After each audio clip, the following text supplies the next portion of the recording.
La teoría de la supremacía constitucional se encuentra a su vez relacionada con la teoría del orden jurídico. La primera, la teoría de la supremacía constitucional, en su aspecto clásico, establece que todo orden jurídico tiene una norma fundamental de la cual ese orden se deriva. Esa norma fundamental es lo que conocemos como Constitución, y esta teoría de la supremacía constitucional preestablece que es precisamente la Carta Magna la norma fundamental que establece los principios tanto de respeto de derechos mínimos a los ciudadanos como de la organización gubernamental y la manera en que esta organización gubernamental debe de funcionar en servicio de los individuos y en atención a la no violación de los derechos fundamentales que la Carta Magna protege. Por su parte, la teoría del orden jerárquico garantiza precisamente que se conceptúe a la Constitución como una norma esencial en la cual se acumulan la serie de reglas mínimas inviolables en materia de respeto a los derechos humanos, así como igualmente el conjunto de obligaciones orgánicas que corresponden a cada uno de los entes del gobierno para que el Estado pueda funcionar. Estas definiciones son de orden clásico y, como se mencionó ya en el video que dediqué a Hans Kelsen, ambas provienen de la teoría pura del derecho. La teoría pura del derecho, como obra nodal de la filosofía jurídica, aterriza todo aquel pensamiento originado en la Francia del siglo XVIII que era más bien de orden filosófico-político. La virtud de la teoría pura del derecho es precisamente hacer notar en materia jurídica que existen una serie de principios jurídicos inviolables y que deben de ser respetados por los tribunales en respeto de las garantías de los ciudadanos y en cumplimiento de obligaciones por parte del gobierno para que el Estado pueda funcionar al servicio de la población. Hasta este punto hemos dejado por sentado pues la definición de supremacía constitucional y también la definición de orden jerárquico normativo. Estas definiciones de orden clásico pueden servir para las clases esenciales de derecho, es decir, para los primeros semestres. Sin embargo, la práctica jurídica y las realidades globales exigen una nueva reflexión en relación a las definiciones de estos conceptos, toda ocasión que la práctica demuestra las definiciones clásicas han quedado superadas. Ya en otros videos también hemos hecho notar que en este inicio del siglo XXI la historia está obligando a los teóricos en materia jurídica a redefinir la mayoría de las instituciones del derecho. Hemos hablado de estos videos, por lo tanto, de la existencia de un neoconstitucionalismo. Por tanto, en este video haremos evidente por qué la definición clásica de la supremacía constitucional actualmente ya no es útil para efectos prácticos si se trata sobre todo de tramitar el juicio de amparo. En este video demostraremos cómo la práctica ha impulsado la modificación, por tanto, de las definiciones que son materia de este tema. Te doy la más cordial bienvenida a este seminario de Derechos Humanos y Amparo Fiscal, en el cual encontrarás información bien documentada y de calidad, y estaremos también discutiendo en relación a las nuevas realidades del derecho. Si no lo has hecho, te invito a suscribirte con el propósito de que el sistema te avise justo cuando actualizamos este canal. También te recuerdo que estoy leyendo todos y cada uno de tus comentarios. Estos son el alma que mueve la investigación de este canal. Te invito a dejarlos justo debajo de estos videos. Y en caso de que desees dejarme algún mensaje, igualmente te recuerdo que tienes a tu disposición mi cuenta de Twitter como @su_fiscalista. Con el contenido de este video referente al tema de la supremacía constitucional y su análisis bajo la luz del neoconstitucionalismo, al final del mismo alcanzaremos a prever cómo es que esta definición tiene que encontrar un nuevo concepto. También porque ya no son útiles las definiciones clásicas que se tienen respecto al mismo fenómeno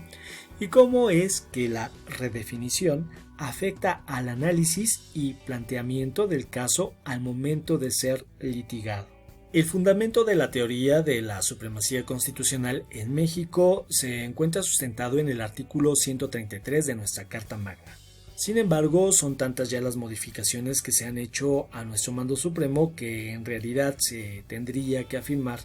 que ya no es posible hablar de la Constitución de 1917, sino de un nuevo documento proveniente fundamentalmente a partir de 2014.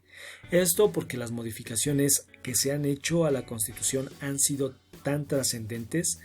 que modificaron la esencia de la Constitución original planteada a posterioridad del movimiento revolucionario del siglo XX.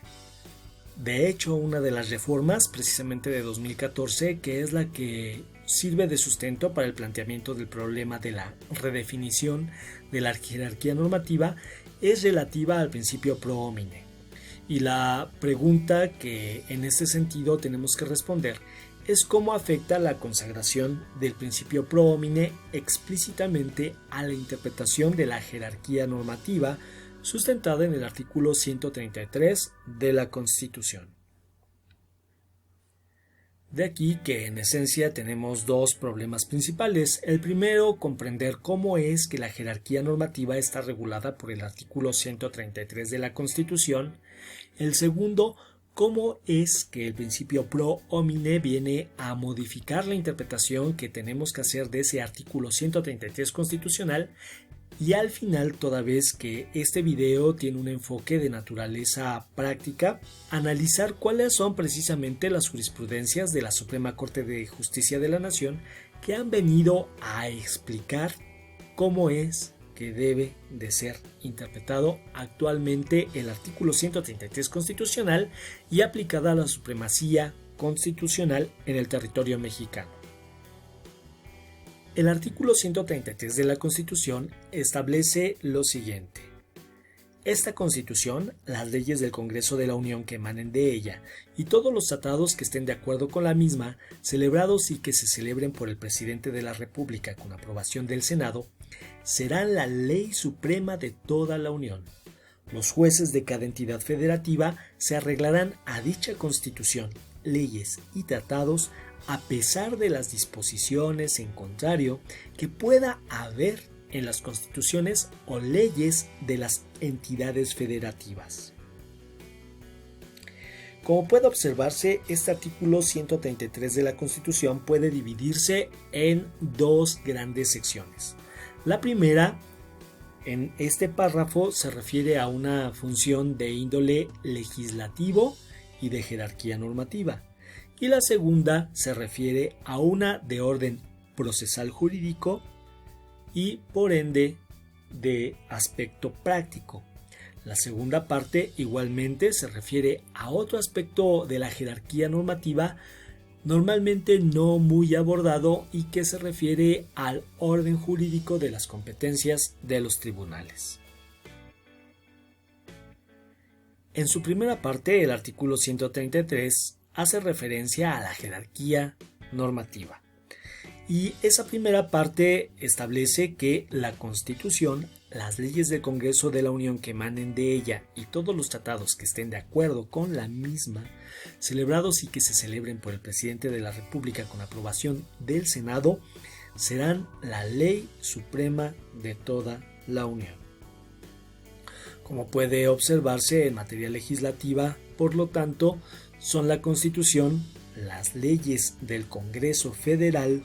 y los tratados internacionales celebrados conforme a los procedimientos que la misma Carta establece, los que regirán como norma suprema para todos los Estados Unidos mexicanos.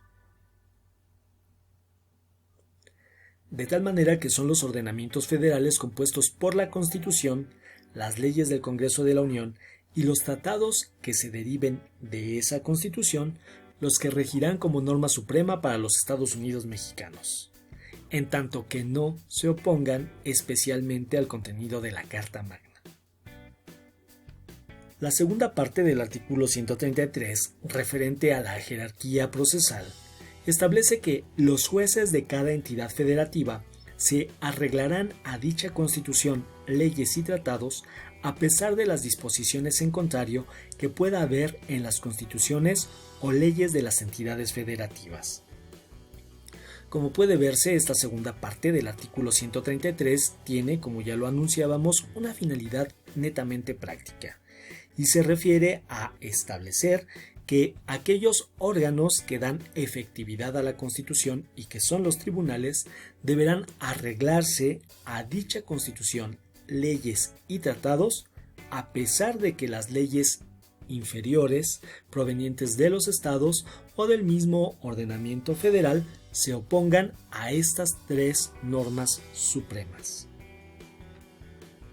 Del conjunto de dispositivos que se derivan del artículo 133 constitucional, por lo tanto podemos advertir que serán la Constitución, las leyes y tratados que se encuentren creados conforme a la propia Carta Magna los que regirán como ley suprema de toda la Unión. Este orden, que provenía originalmente incluso de la Constitución de 1857, se interpretó intocado hasta prácticamente 1970 y la Suprema Corte llegó a sostener en muchos de sus criterios que para hacer respetar la jerarquía normativa en México se debía de atender en ese sentido primero a la Constitución, luego a las leyes federales que se derivaran de ella, y el problema finalmente era saber cuál es el nivel concreto que correspondía finalmente a los tratados. Hacia 1970, con la firma de la Convención de Viena en materia de celebración de tratados internacionales, se suscitaron los problemas de interpretación que no se solucionaron sino hasta precisamente la primera década del siglo XXI. Estos problemas, derivados de 1970 con la firma de la Convención de Viena, se referían sobre todo a cuál es el nivel que correspondía realmente a los tratados internacionales dentro del orden jerárquico normativo en el sistema jurídico mexicano. De esta manera, prácticamente durante la mayor parte del siglo XX se sostuvo con convicción que era la Constitución, las leyes y los tratados, en ese orden, la norma suprema de la Unión, de tal manera que los tratados se llegaron a considerar como normas inferiores a la ley en un principio. Pero con la firma de la Convención de Viena en materia de celebración de tratados internacionales y especialmente debido al capítulo de interpretación normativa derivado de la misma, se estableció normativamente que el nivel que correspondía a los tratados internacionales celebrados por México era uno inmediatamente por debajo de la Constitución y por encima de las leyes federales. Estos dispositivos vigentes a partir de la década de los 70 prácticamente fueron letra muerta, ya que prácticamente no fueron invocados a través de la práctica jurídica y por lo tanto durante el resto del siglo XX se siguió interpretando a la Constitución, a las leyes y a los tratados en ese orden como normas supremas de toda la Unión. Sin embargo, la jurisprudencia del caso Radilla, que terminó impulsando la reforma constitucional de 2014, es la que evidenció que no era realmente esta la interpretación que se debía de dar a la jerarquía normativa en México. La jurisprudencia del caso Radilla vino a hacer evidente la regulación que ya establecía la Convención de Viena en materia de interpretación de los tratados internacionales y el nivel que estos debían de guardar en el orden jurídico nacional. Igualmente evidenció la necesidad de reformar la Constitución con el propósito de que se diera su justa dimensión tanto a los derechos humanos como a la interpretación que los tratados debían de tener dentro del orden jurídico normativo mexicano. Si bien con la reforma de 2014 no se modificó el artículo 133 constitucional, sí se modificó el artículo primero y esto igualmente obliga hoy a tener una definición muy distinta en relación al orden jerárquico normativo que se deriva del artículo 133. Toda ocasión que por principio, incluso la jurisprudencia así lo reconoce, en la Constitución no debe de haber contradicciones y por lo tanto al interpretarse el artículo primero de la Constitución junto con el artículo 133 de la misma, queda claro que hoy los abogados debemos de tener por orden jurídico normativo a uno que contemple en primer lugar a la Constitución como un nivel jerárquico superior, a los tratados como un segundo nivel y a las leyes como tercer nivel, y que estas tres comprenderán y compondrán el orden jurídico normativo superior en el sistema jurídico mexicano.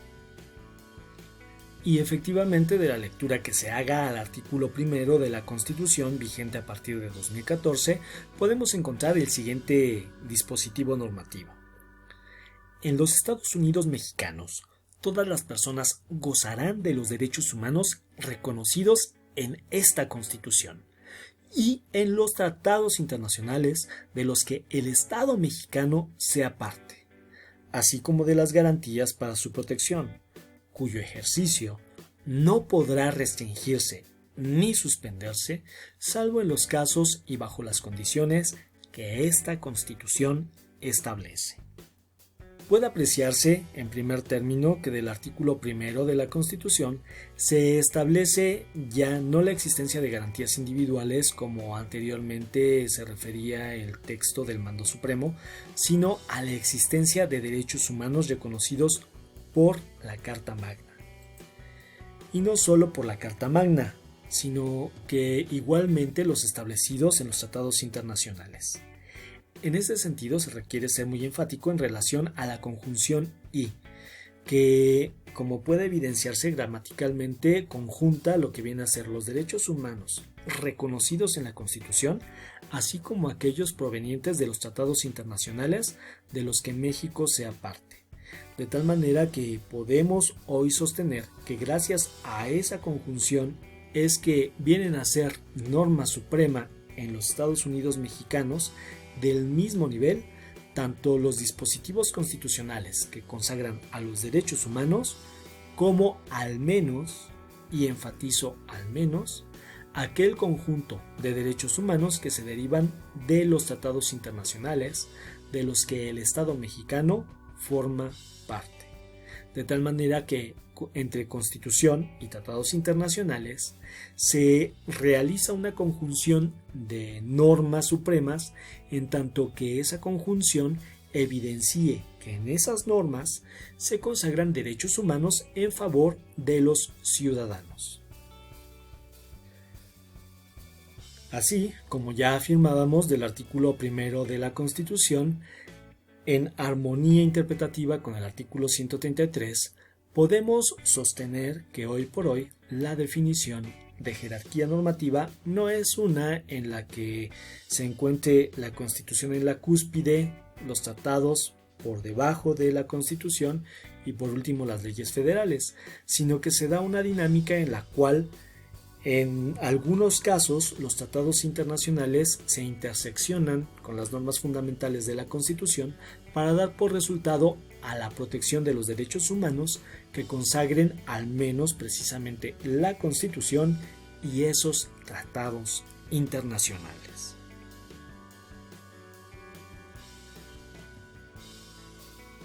Ahora bien, para efectos prácticos ya se han derivado jurisprudencias, no solo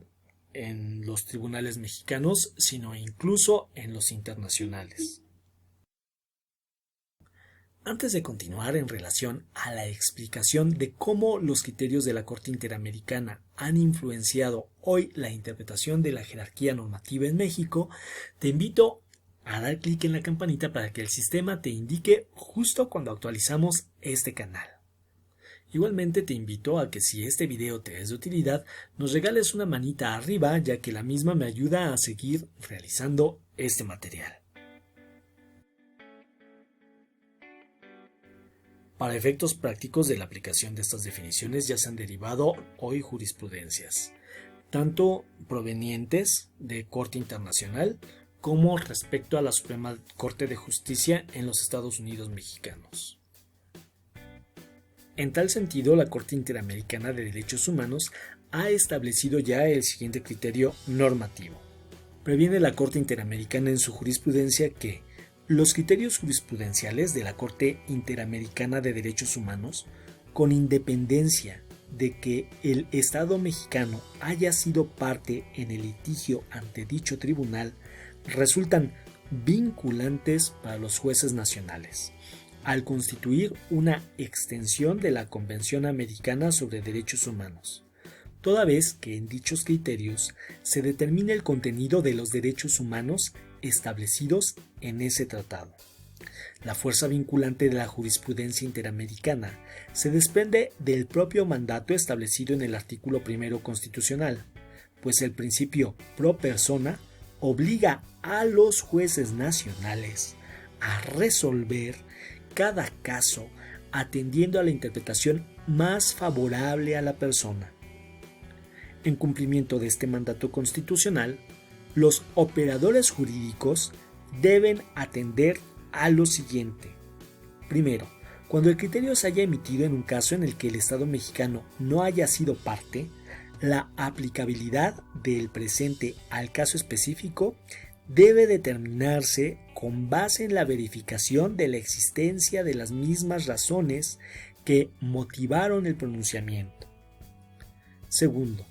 en todos los casos en que sea posible, debe armonizarse la jurisprudencia interamericana con la nacional. Y tercero, de ser imposible la armonización, debe aplicarse el criterio que resulte más favorecedor para la protección de los derechos humanos. Este criterio, que desde mi perspectiva resulta coyuntural para la enseñanza del derecho y su práctica en la actualidad, evidencia cómo hoy, con un sustento realmente válido, es posible hablar de neoconstitucionalismo. Y esto debido a que, como puede apreciarse, ya no puede en México sostenerse a la Constitución como una norma exclusiva en la cual se sustenten los derechos humanos, sino que al menos debe interpretarse esta Constitución en conjunto con los tratados internacionales. Del criterio anterior, resulta notorio que para los tribunales nacionales resulten vinculantes, es decir, obligatorios de aplicación para todos los jueces nacionales, los criterios provenientes de la Corte Interamericana de Derechos Humanos. Igualmente resulta notorio la aplicabilidad del criterio de la Corte Interamericana de Derechos Humanos, aun en los casos en que México no haya sido parte respecto a esas interpretaciones, siempre que se verifique en territorio nacional la existencia de las mismas razones que motivan el pronunciamiento.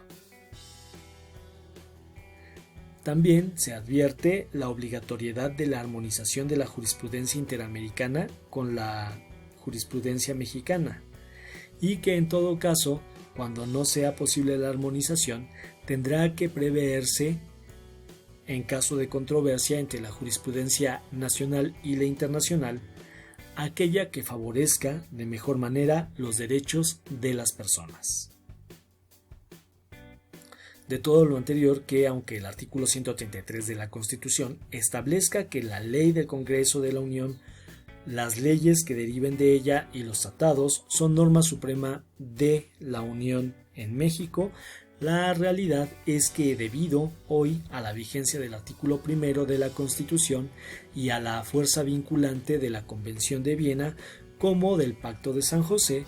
que deba detenerse en realidad como orden jurídico válido aquel que interpreta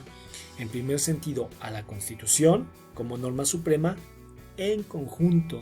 con aquellas normas protectoras de derechos humanos que provengan de los tratados internacionales,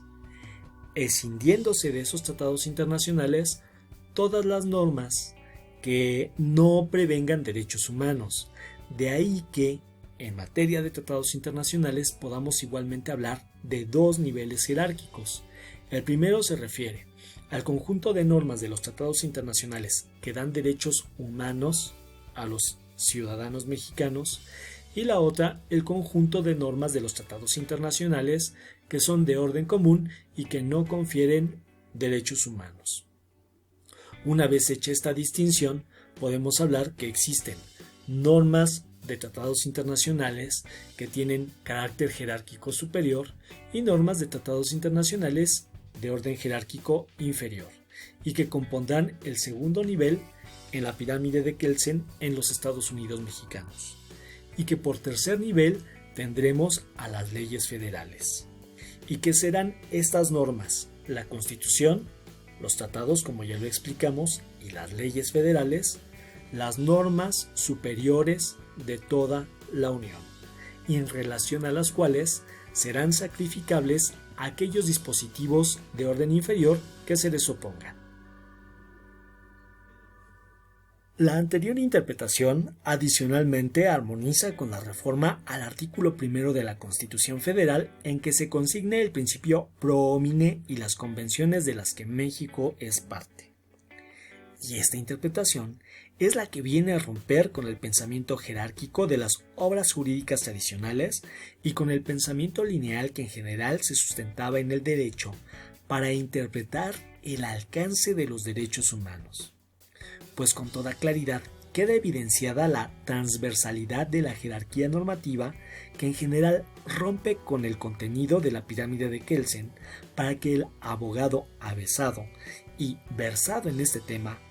pueda exigir precisamente de forma transversal el cumplimiento de los derechos humanos en el orden jurídico nacional. Este tema de la transversalidad, que no ha sido abordado por ningún otro autor en la materia y que se sostiene por primera vez en este video, será materia de un documental adicional que estará pronto en renta en una sección privada de YouTube en este mismo canal. Si te interesa, te invitamos igualmente a estar al pendiente para que puedas acceder al mismo y mantenerte actualizado. En cualquier caso, te invito a conversar conmigo en relación a este tema de la transversalidad de la interpretación normativa en México con sustento en tus comentarios, mismos que te invito a dejarlos justo debajo de este video. Mi nombre es José Antonio Pipil Huasco y te agradezco infinitamente todos tus comentarios y la visualización a este video. Hasta luego.